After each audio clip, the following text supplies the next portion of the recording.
بسم اللہ الرحمن الرحیم فلما بلغ معه السعي قال يا بني إني أرى في المنام أني أذبحك فانظر ماذا ترى قال يا أبت افعل ما تؤمر ستجدني إن شاء الله من الصابرين۔ جب حضرت سیدنا اسماعیل علیہ السلام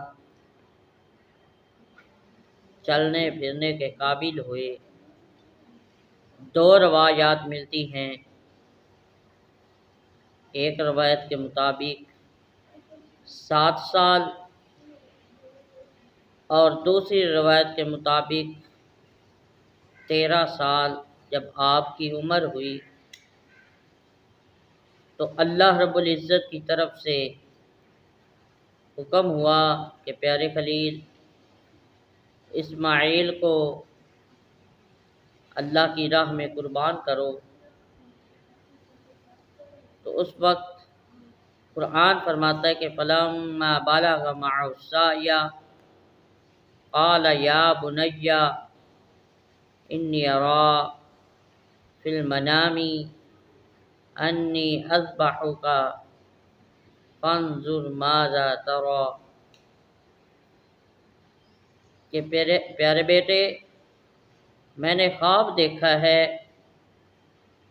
اور خواب کے اندر اللہ رب العزت کا حکم ہوا ہے کہ اسماعیل کو اللہ کی راہ میں قربان کرو۔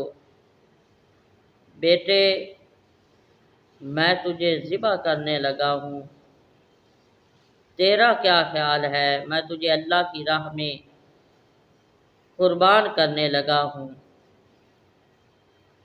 یاد رکھنا کہ ہمارا ایک خواب ہوتا ہے اور ایک نبی کا خواب ہوتا ہے۔ ہمارا خواب جھوٹا بھی ہو سکتا ہے لیکن نبی کا خواب جھوٹا نہیں ہو سکتا۔ تو اسماعیل علیہ السلام نے عرض کی قال یا ابت افعل ما تؤمر ستجدنی ان شاء اللہ من الصابرین، کہ اے میرے باپ جس طرح بھی اللہ رب العزت کا حکم ہوا ہے آپ کریں، انشاءاللہ اگر اللہ نے چاہا تو میں ضرور صبر کروں گا۔